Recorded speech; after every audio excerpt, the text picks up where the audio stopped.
Қайырлы күн барлықтарыңызға. Бүгін мен сіздерге Webull сайтын қалай скачать етеміз және қалай қолданамыз, сол жайлы айтып беретін боламын.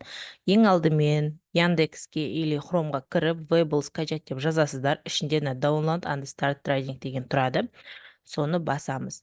Басқан кезде бізге осындай окошко шығады. Бұл окошко мынау деген скачать деген сөз, ағылшыннан аударғанда.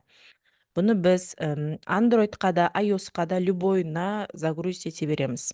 Ең алдымен мынау скачать деген, егер сіздерде Android версиядағы жаңағы компьютер болатын болса, осыны басасыздар. Сонымен ол не істейді? Загрузкаға өтеді и тартылады. Осы жерде загрузить етіп болғаннан кейін, загрузкаға кіресіздер.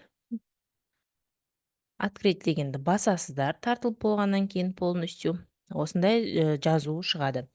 Не істейміз? Next басамыз, installды басасыздар. Мына жерде загрузканы күтесіздер. Осы жердегі загрузка бізде аяқталып бітуі керек. Загрузканы күтеміз. Негізі бұл Webull TradingView-ға қарағанда четко көрсетеді. Нені көрсетеді? Бұл әрбір фитильді анық етіп көрсетеді. И бұның бір возможності, мысалы TradingView-да сіздер екі окошко ашу үшін платный версиясын алу керексіздер. Ал Webull-да оның барлығы бесплатно. Финишті басасыздар.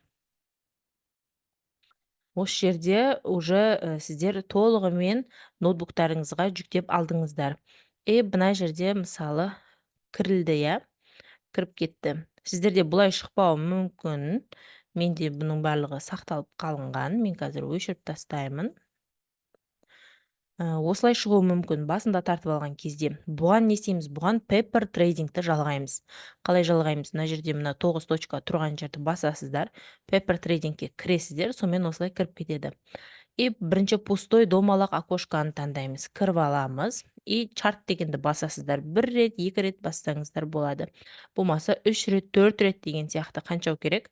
Өздеріңізге басыласыздар. Бұл жерде максимально 9 штук сыю керек. Осылай 4-еу қылып орналастырып қойып алсаңыздар да болады. Размерлерін әртүрлі қылып, бір-біріне сай қылып, соны сақтап қоясыздар. Сонда сіздер кейін тағы да Webull-ға кірген кезде, уже бұлар автоматом дайын тұрады да. Одан кейін бұны сақтау үшін сіздер мына жерде click to login деген тұр. Яғни осыған кіріп тіркеліп алу керексіздер. Нөмірлеріңізді жазсаңыздар, код жібереді. Кодты теріп, пароль жазып тіркеле аласыздар. Ал егерде код келмей қойған жағдайда менің өз басыма лично код келген жоқ, содан кейін мен почта арқылы тіркелдім. Не болмаса мына жерде, кстати, телефондарыңызға Webull тартып аласыздар. Телефоннан кіресіздер, код жазып тіркеліп аласыздар. Мен солай жасадым. Одан кейін мына жерде QR-ды басасыздар. QR-ды басқан кезде телефондағы Webull-дағы камераны ашып, осыған кіріп, жалпы осылай через телефон кіресіздер. Мен солай кірген болатынмын. Өзімнің QR-ымды басып, солай кіріп кеткен болатынбыз. Енді қараңыздар. Мына жерде мен бір окошко жасап қойдым, 4 компанияны жазсам да болады. Болмаса 3 компанияны жазсам да болады. Мысалы, бұл жерге бір 4 компания жазып қойдым делік. Мына жерде плюс тұр. Осы плюсті бассаңыздар, сіздерге тағы да пустой окошко ашып, оның ішіне бір 2 компанияны жазып қойсаңыздар болады. Мысалы, мына жерде мынау чарттан кейін индикатордың астында спай деген жерде ол жерде тикер стимул жазасыздар. Мысалы, біреуінде спай тұрса, біреуіне Tesla, біздің өмірі постоянно жасайтын компаниямыз Tesla компаниясы. Мен өзімнің таныстарыма айтқан болатын, что жаңалықта Tesla құлайды деп. И Tesla құлап берді, потому что ол алдыңғы жаңалығында өте нашар отчет тапсырғанымен не істеді? Өсіп берді, Бұл жолы Tesla бізге құлап берді, потому что бірінші Google өзінің отчетін тапсырды. Google құлады, мен Google-дан 10 штук алған болатынмын. $7,5, $8 шейін құлап берді. Сол жерде мен $75 пайда таптым, түнгі бірде. Потом Tesla бірден 10 кеткен кезде отчетін тапсырды. Бірақ бірден 10 кетпей, уже Google құлағаннан кейін Tesla да артынша құлай бастады. Бірақ мен Теслаға шорт ашқан жоқпын, потому что бұл компания отчет кезінде білген істеп кетеді, потому что алдыңғы отчеттарын мен көрген болатынмын, сондықтан ашпадым. Так, тақырыптан ауытқымайық, иә. Мен сіздерге Weibo туралы айтып жатырмын. Осылай өздеріңізге ыңғайлы етіп, маған лично осындай екі окошко ашып алған ұнайды да.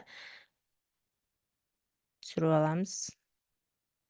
Мысалы, біреуіне Тесланың 5 минуттығын қойып қойсам, біреуіне Тесланың 1 минуттығын қойып қоямын. Тесла 218-ден аса алмай жатыр жоғарыға қарай, 219-ға барыпты бүгін максимально қазір жаңа. Мынау чарттың астында тұрған бірінші стрелка, ол бізде индикатор. Осы индикаторға кірсеңіздер, басып, мына жерде индикатор деп тұрады. Қалаған индикаторларыңызды таңдап ала аласыздар. Мына жерде де тура солай. Теслаға мысалы EMA, VWAP деген индикатор қолдансаңыздар, мына жерде спайға может басқа индикатор қолданасыздар. Smart Money деген сияқты, енді әркім әрқалай. Осы жерге басқа индикатор қолдансаңыздар болады. Так, одан кейін мынау екінші тұрған, ол бізде инструменттер, сызатын горизонтальная линия, вертикальная линия, какой керек қалаған таңдап ала бересіздер. Былай басы фибоначчилар бар, текст бар, жалпы бәрі бар. Осы жерден таңдап жаза бересіздер. Одан кейін сіздер уровень сызған кезде, мысалға, уровень сыздыңыздар 1 рет, 2 рет, 3 рет, и бұны әрқайсысын үстінен бассаңыздар, жеке-жеке удалить етіп тастауға да болады, или общем мына жерде удалите all деген тұр, яғни удалить все, осыны басасыздар да удалить етіп тастай саласыздар. Так, одан кейін мына жерде менде қазір премаркет, автомаркет шығып тұрған жоқ. Не себепті? Себебі мына астында auto және ext деп тұрғаны, бұл extended hours, яғни осыны басасыздар, сонда сіздерде уже премаркет, автомаркет былай шыға бастайды. Мына жерде де баса салайық, сонда екі окошкада да бізде бірдей шығып тұр. Бүгін барлық компаниялар бізде нисходящий тренд. Ол неден нисходящий? Автомаркетте де, премаркетте де, и маркет ашылғанда да барлығы автоматом құлап бере жатыр. Араларында жасыл свеча, яғни жоғарыға көтерілетін свечалардың объемы вообще мүлдем жоқ. Одан кейін так, осы жерлерді мынау реплей деген, яғни бүгін болған сделканы видео ретінде көру, оны білесіздер деген ойдамын. Ол трейдинг вьюда да бар, потому что астында бізде уақыттар, таймфреймдар, 1 минутты, 30 минуттық, 1 сағаттық таймфреймдар. Вроде барлығын айтқандаймын. Жақсы, сау болыңыздар. Удачи. Так, видеоны өшірейін енді.